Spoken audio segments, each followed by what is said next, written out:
அனைத்து நல்லுள்ளங்களுக்கும் வணக்கம். நான் ஆர்கே பேசுகிறேன். வீக் மாசமோட நெக்ஸ்ட் சேனல் வழக்கமாக உலக செய்திகள், இன்றைய சிறப்பு செய்திகள். ஏன்னா நம்ம நிறைய உக்ரைனுடைய செய்திகளும் மற்ற உலக செய்திகளும் பெரிய அளவுக்கு கவர் பண்ணிகிட்ருக்கோம். இன்றைக்கி கூடுதலாக ஒரு சில அங்கே ஈரானுடைய தகவல்களும் கவர் பண்ணிடலாம். ஏன்னா இன்றைக்கி ஆரம்பமே கொஞ்சம் ஸ்ட்ரக் ஆகுது.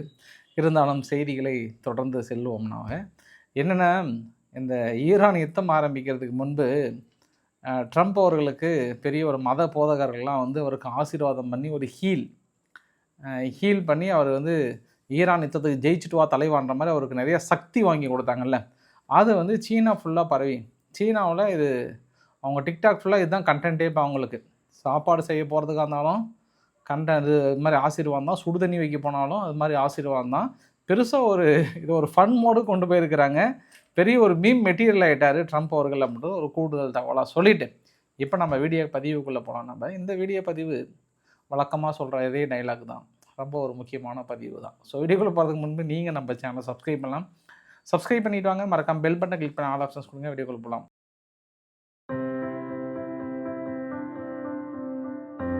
முதல் தகவல், ட்ரம்ப் அவர்கள் தனது எக்ஸ் தளத்தில் வந்து 50 ஆண்டுகளில் முதன்முறையாக அமெரிக்காவில் வந்து புதிய எண்ணெய் சுத்திகரிப்பு நிலையம் வந்து அமைக்கிறாங்களாம் டெக்சாஸில். அதுவும் இந்தியாவில் இருக்கக்கூடிய ரிலையன்ஸ் நிறுவனம் சுமார் $300 மில்லியன் முதலீட்டில் இங்கே வந்து சுத்திகரிப்பு நிலையம் அமைப்பது இதுவே முதல் முறை. இனி இந்தியாவுடன் பயணித்து செல்ல தயாராக இருக்கிறோம் என்று மிகப்பெரிய ஒரு அனௌன்ஸ் பண்ணியிருக்கிறாங்க. சரி, ஓகே, ரிலையன்ஸ் நிறுவனம் அமெரிக்காவில் போயிட்டு வச்சுருக்கிறாங்க. சரி, ரிலையன்ஸ் நிறுவனம் யோசனை பண்ணியிருப்பாங்க, மற்ற எந்த நாடாக இருந்தாலும் இப்போ ரஷ்யா போனால் திடீர்னு தடை, வேறு எந்த நாடு போட்டாலும் பிரச்சனை. அமெரிக்கானா கோட்டசாமி அவங்களே என்ன நாட்டாமைக்கிட்டே போயிட்டால் வேலையே இல்லை அப்படின்னு சொல்லிட்டு ரிலையன்ஸ் நேரு அங்கேயே போய் ஒப்பந்தம் போட்டாங்களான்ற இன்னொரு ஆங்கிளில் பார்க்கலாம். சம்பவம் நம்பர் 1. சம்பவம் நம்பர் 2, சீனா வடகொரியா 6 ஆண்டுகளுக்கு பின்பு மறுபடியும் தனது ரயில் சேவையை வந்து துவங்கி இருக்கிறாங்க. அதாவது கொரோனா காலத்தில் பெருசாக மக்கள் இந்த பக்கம் அந்த பக்கம் பயணிக்கக்கூடாதுன்னு சொல்லிட்டு வடகொரியா ரொம்ப ஸ்ட்ரிக்டாக தடை போட்டிருந்தாங்க. அந்த தடையை நீக்கிட்டு இப்போ மறுபடியும் ஓப்பன் பண்ணியிருக்கிறாங்கன்றது கூடுதல் தகவல். வடகொரிய அதிபர் கிம் ஜாங் தனது மகளுடன் சேர்ந்து ஒரு 6 அவசங் க்ரூஸ் மிசைல்ஸை சாய் ஹயோன் அப்படின்ற ஒரு ட்ரெஸ்ஸாயர் கப்பல் மூலயமா 6 மணி நேரம் பறந்து ஒரு இடத்துலேருந்து இன்னொரு இடத்துல தாக்குதல் நிகழ்த்தி சாதனை படைத்திருக்கிறது. இனி கப்பலிலிருந்தும் தாக்கல் நடத்துவதற்கான அடுத்த கட்ட பெரிய ஒரு சோதனை. நீரிலும் ஓகே ஆகிடுச்சு, நிலத்திலும் ஓகே ஆகிடுச்சு, வான் பரப்பிலும் ஓகே ஆகிடுச்சு. அதனால் வடகொரியா தயாராகிட்டாங்க. இப்போ மசூல்ஸை மட்டைக்கிட்டு நிற்கிறாங்க. இப்போ ஒரு இடத்துல உங்களுக்கு யோசனையாக இருக்கும்ல, அடுத்தது தென்கொரியாவுக்கும் பக்கம் இருக்குல்ல, அமெரிக்கா ஈரான் பக்கம் அந்த பக்கம் போக போக மனுஷன் ஏதாவது வடகொரியா வந்து தென்கொரியா பிடிப்பதே முழு லட்சியமாக இருக்கிறார். இந்த நேரத்தில் ஓடி வந்து ஏதாவது எசக புசுக்காக பண்ணிடுவாரா அப்படின்ற ஒரு பதற்றம் இருந்துகிட்டே இருக்கும். அவங்களுக்கும் இருக்கும், ப்ளஸ் வந்து தைவானுக்கும் இருந்துகிட்டே இருக்கும். ஏன்னா பெரிய அளவுக்கு ஈரானுடைய சம்பவம் போயிட்டு இருக்கும்போது ஆயுத பற்றாக்குறை அது இதுன்னு வரும்போது திடீர்னு இந்த மாதிரி டீம்ஸ் எல்லாம் இந்த பக்கம் உள்ளே போந்துருச்சுன்னா அப்படின்னா பெருசாக ரிஸ்க் ஆகிடும் இல்லையா. அதனால் கொஞ்சம் பதற்றத்தில் தான் இருப்பாங்க வடகொரியா, சரி தென்கொரியா. ஏன்னா நேற்று தான் தென்கொரியாவில் இருக்கக்கூடிய வான்தடுப்பு சாதனங்களை THAAD கொண்டு வந்து அதையும் நிறுத்திட்டாங்க. இப்போ தென்கொரியாவில் எந்த வான்தடுப்பு சாதனங்களும் இல்லாத ஒரு சூழ்நிலையை உருவாக்கி வைத்திருக்கிறாங்க. எம்டியாக நிர்மூலமாக்கி கொண்டு வந்து இங்கே நிறுத்தி வச்சுருக்காங்க. இப்போ ஏதாவது ஒன்று அடித்தாங்கன்னா கொஞ்சம் கஷ்டம் தான் தென்கொரியாவுக்குன்ற ஒரு பதற்றம் அங்கே தொற்றி கொண்டு தான் இருக்குது என்று கூடுதல் தகவல். இங்கே உக்ரைன்கிட்ட வந்துடலாம். ஃபஸ்ட்டு ஜெலன்ஸ்கி சொல்கிற செய்தியெல்லாம் உங்ககிட்ட சொல்லிடுறேன், ஏன்னா அது நம்மளுக்கு நம்பினா தான் சோறு. என்ன காரணம் அப்படின்னா, டினிப்ரோ டெக்ஸ்ட் இந்த வீடியோ பதிவு பாருங்கள். சுமார் 10 கிலோமீட்டர் வரைக்கும் அடி என்று அடித்து ரஷ்யா வீரர்களை வீழ்த்தி பெரிய அளவுக்கு முன்னேறி கொண்டு இருக்கிறோம். இது மாபெரும் வெற்றி. எதிரிகளுக்கு நான் ஒன்றை மட்டும் சொல்ல விரும்புகிறேன், ஏதோ உக்ரைன் உள்ளே நுழைந்து பிடித்து விடலாம் என்று பகல் கனவு கண்டு கொடுக்கும் எதிரிகளே, இதுதான் உங்களுக்கு ஒரு சான்று, பார்த்தீர்களா 10 கிலோமீட்டர் பக்கம் பிடிச்சிட்டோம் அப்படின்னு சொல்லியிருக்காங்க. இது சம்பவம் நம்பர் 1. சம்பவம் நம்பர் 2, ரஷ்யாவில் இருக்கக்கூடிய சோச்சி பக்கத்தில் 24 மணி நேரம் தொடர்ந்து தாக்கல் நிகழ்த்தியிருக்காங்க, ட்ரோன் அட்டாக் நிகழ்த்தியிருக்காங்க. அந்த சோச்சி விமான நிலையத்தை பயன்படுத்த முடியாத சூழ்நிலை அளவுக்கு தொடர்ந்து க்ளோஸ் பண்ணி வச்சுருக்காங்களாம். இது எங்களுடைய 2வது அடி.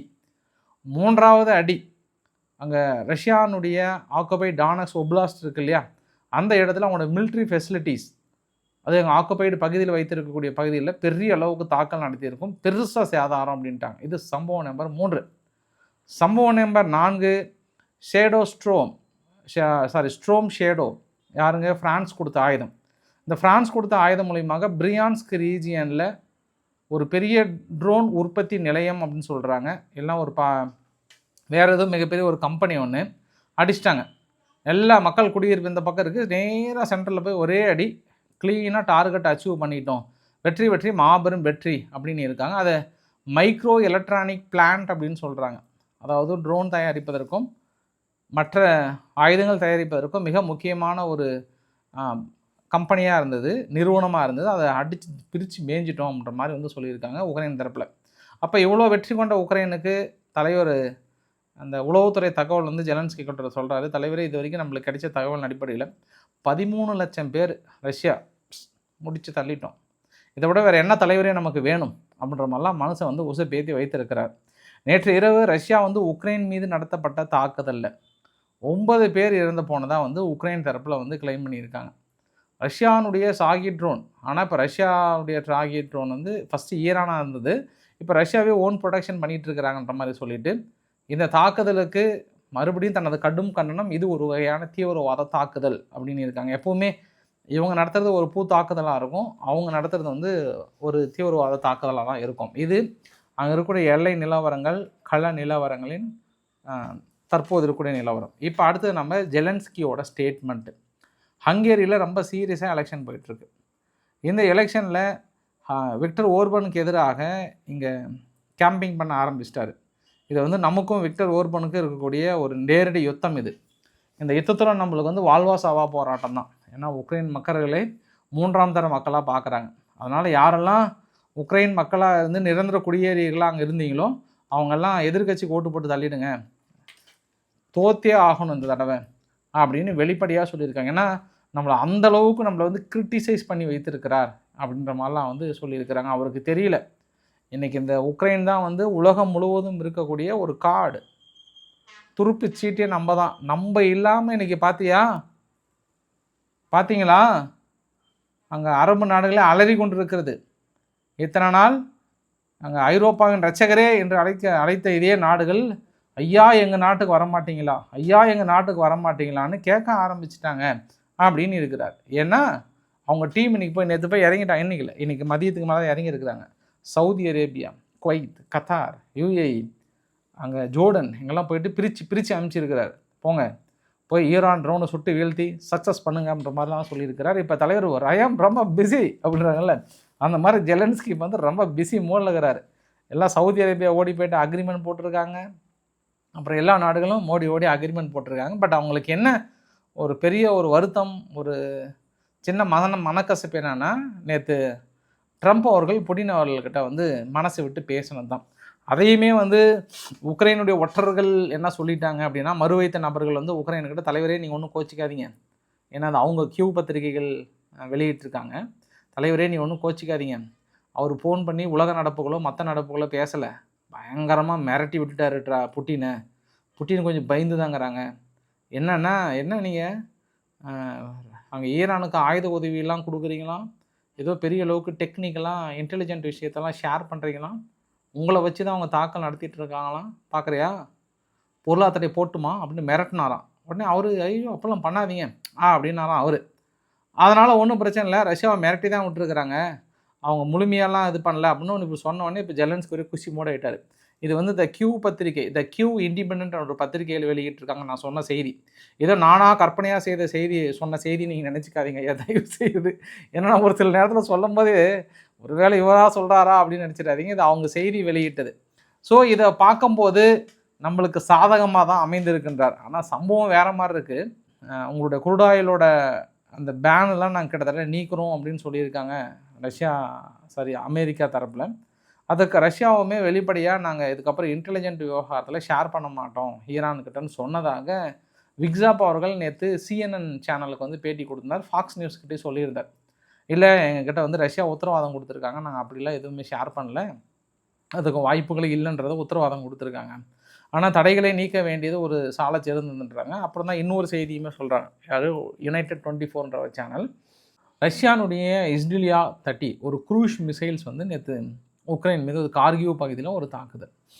அந்த தாக்குதல்லாம் 10 பேர் பக்கம் இறந்து போயிட்டாங்க. காலையில் 9ன்னு சொன்னல, அதோட சேர்த்து +1 சேர்த்திக்கோங்க, 10 பேர் பக்கம் இறந்து போயிட்டாங்க. அந்த உதிரி பாகங்கள்லாம் எடுத்து ஆராய்ச்சி பண்ணும்போது அமெரிக்கானுடைய சீப்பெல்லாம் நிறையா இருக்குது. இப்போ சந்தேகமாக இருக்குது இதுக்கப்புறம் உக்ரைனுக்கு இவங்க நிஜமாகவே பொருளாதார தடை தான் போட்டிருக்காங்களா, இல்லை இதுக்கப்புறம் இந்த பொருளாதார தடையெல்லாம் ஃபாலோ பண்ணுவாங்களா, இவங்களை நம்பலாமா வேண்டாமா அப்படின்ற ஒரு திடீர்னு ஒரு கலக்கத்தை ஏற்படுத்தியிருக்கான். நேற்று நடத்திய தாக்குதலில் அமெரிக்காவுடைய நிறைய நிறுவனங்களுடைய மைக்ரோ சிப்பெல்லாம் இருந்ததான். இதுக்கப்புறமா அமெரிக்கா பொருளாதார தடை போடுமா, ஸ்ட்ரிக்ட் பண்ணுமா அப்படின்னு தெரியல. ஆனால் இன்றைக்கி ஐரோப்பாவுடைய உரசலில் வேண்ட லியான் அவர்கள் என்ன சொன்னாங்கன்னா, இந்த 10 நாளில் வந்து 3 பில்லியன் அளவுக்கு எனர்ஜி இம்போர்ட் வந்து நம்ம அதிகமாக பண்ணியிருக்கோம். வழக்கமாக பண்ணுறதை விட வழக்கமாக நம்ம 27% பண்ணால் இன்றைக்கி 50% அதிகமாக இருக்குது. இந்த முழுக்க நம்மளுக்கு லாஸ் தான். இந்த லாஸை போக்கணும் அப்படின்னா நம்ம ரஷ்யா கிட்ட கூட அக்ரிமெண்ட் போட்டால் நம்மளுக்கு ரொம்ப குறைவான ரேட்டு வந்துடும். மக்களும் வந்து சர்வசாதாரணமாக சகஜ நிலைமைக்கு வந்துடுவாங்க. ஆனால் நான் அப்படிலாம் விட மாட்டேன். யார் ரஷ்யா அப்படி விட்டுட்டோம் அப்படின்னா அது நாளைக்கு நம்ம இத்தனை நாள் உழைத்த உழைப்பு வேஸ்ட்டாக போயிடும். மக்கள் அந்த கஷ்டத்தை ஏற்றுக்க தயாராக இருக்காங்களாம். ஐரோப்பா நாட்டில் நாங்கள் விறகுல கூட சமைச்சு சாப்பிட்டுக்கிறோம். நாங்கள் 3 வேளை சாப்பிட்றத 2 வேளை கூட சாப்பிட்டுக்கிறோம். எங்கள் வாழ்க்கையில் ஒட்டுமொத்த செலவுமே அம்மா உரசெல்லாம் வேண்டலையான்னு தாயே உங்களிடம் நான் சமர்ப்பிக்க விரும்புகிறேன். எப்பாடுபட்டால் அந்த தடையை நீக்காதீங்க அப்படின்னு சொன்னதுக்கப்புறம் தான் அவங்களும் சரி ஓகே நான் நீக்க மாட்டேன்றாங்களாம். சரி ஓகே, எல்லாமே இது வந்து ஒவ்வொரு அரசியல் தலைவர்களும் சொல்லப்படுகிற டைலாக் தானே. எப்போவுமே அரசியல் தலைவர்கள் வந்து ஏதோ அந்த நாடு அவங்க பின்னாடி இருக்கிற மாதிரி தான் பேசுவாங்க. கடைசியில் எலெக்ஷனில் அடுத்த எலெக்ஷன் நிற்கும் போது தான் தெரியும், படுதோல்வி ஆகும்போது தான் தெரியும். அப்போ எத்தனை நாள் நம்ம கற்பனையில் பேசிட்டோமோ அப்படின்னு தெரியும்ல, அது கூடுதல் தகவல். உடனே நான் அதை நினச்சி இப்போ நடக்க போகிற தமிழ்நாடு எலெக்ஷனையும் நீங்கள் கம்பேர் பண்ணிக்காதீங்க. ஏன்னா நம்ம ஈரான் யுத்தம் அப்படின்னு எடுத்துக்கிட்டால் இவங்க கொஞ்சம் லாங் டேர்மாக தான் பிளான் பண்ணுறாங்க அப்படின்றது கொஞ்சம் ஒரு 2-3 நாளாக தெரியுது, கண் கூட தெரியுது. ஏன்னா இன்றைக்கி ஜெர்மனி வெளிப்படையாகவே நாங்கள் எங்கள் கிட்ட இருக்கக்கூடிய ரிசர்வ் வந்து நாங்கள் ரிலீஸ் பண்ண தயாராக இருக்கோன்றாங்க. ஜப்பான் ஓடி வந்து நாங்கள் எந்த சூழ்நிலையும் எங்கள் கிட்ட இருக்கக்கூடிய ரிலீஸை வந்து ரிலீஸ் கொடுக்குறோன்னு சொல்லியிருக்காங்க. ஏன்னா ஜப்பான் வந்து இதுக்கப்புறம் மறைமுகமாக ரஷ்யா கிட்ட பெரிய அளவுக்கு வாங்குறாங்க, பக்கமே இருக்கிறனால. அந்த மாதிரி வாங்கி நாங்கள் ரிலீஸ் பண்ணுறன்ற மாதிரிலாம் சொல்கிறாங்க. இது எல்லாமே பார்க்கும்போது ஒரு லாங் டேர்ம் பிளானில் வந்து இருக்காங்க. அது இல்லாமல் ஈரான் வந்து எதிர்பார்த்துருக்க மாட்டாங்க. ஏன்னா இன்றைக்கி சீனா வந்து ஒரு வார்த்தை சொல்கிறாங்க, தாக்குதல் நடத்துங்க, அமெரிக்கானுடைய இராணுவ நிலைகள் மீதோ அவங்களோட மற்ற நிலைகள் மீதோ தாக்கல் நடத்துறது கரெக்டு தான். ஆனால் அரபு நாடுகளில் இருக்கக்கூடிய சர்வதேச விமான நிலையங்கள் மீதோ இல்லை வேறு பொது பகுதியில் தாக்கல் நடத்துவதை என்னால் ஏற்றுக்கொள்ள முடியாது. ஈரான் நட்பு நாடாக இருந்தாலும் இதை எங்களால் அங்கீகரிக்கவும் முடியாது, இதை ஏற்றுக்கொள்ளவும் முடியாது. தனது கடும் கண்டனத்தை தெரிவித்துக் கொள்கிறேன் ஈரான் அப்படின்னு ஒரு வார்த்தை சொல்லிட்டாங்க. யாருக்கு? ஈரான். இந்தியாவும் இன்றைக்கி மதியத்துக்கு மேலே கண்டனம் தெரிவித்திருக்க வாய்ப்புகள் இருக்குது. ஏன்னா அங்கே இந்தியாவுக்கு வரக்கூடிய ஸ்ட்ரெய்ட் ஆஃப் ஹார்முஸ் அந்த நீரிணையில் இன்றைக்கி இந்தியாவுக்கு வரக்கூடிய ஒரு கப்பலையும் வந்து தாக்கல் நடத்தியிருக்காங்கன்ற ஒரு கூடுதல் தகவலாக சொல்ல முடியும். அதனால் நிறைய பேர் என்ன நினைக்கிறீங்கன்னா, ஈரானுக்கு ஆதரவாக வந்து இது வந்து உலக யுத்தமாக மாறிடுமா அப்படின்னா இல்லை. ஈரானே தனித்து நின்று ஜெயிச்சா மட்டும்தான் உண்டு. இது மற்றபடி ஈரானுக்கு ஆதரவாக எந்த நாடுகளும் வரவில்லை. ஈரானுக்கு ஆதரவாக ரெசிஸ்டன்ஸ் குரூப், அந்த ரெசிஸ்டன்ஸ் குரூப் மட்டும் தான் வந்திருக்காங்கன்றதும் ஒரு கூடுதல் தகவலாக பார்க்க முடியும். அதற்காக உடனே நம்ம சீனாவையோ இந்தியாவையோ முழுமையாக ரஷ்யாவுக்கு எதிராக நிற்குமாலும் அதெல்லாம் இல்லை. சும்மா ஒரு வார்த்தை ஜாலங்களில் ஒரு கண்டனம் தெரிவிக்கிறது. இப்போ கண்டனம் ரஷ்யா அப்படின்றதுக்கும் கடும் கண்டனம் அப்படின்றதுக்கும் 2த்துக்கு வித்தியாசம் இருக்கா?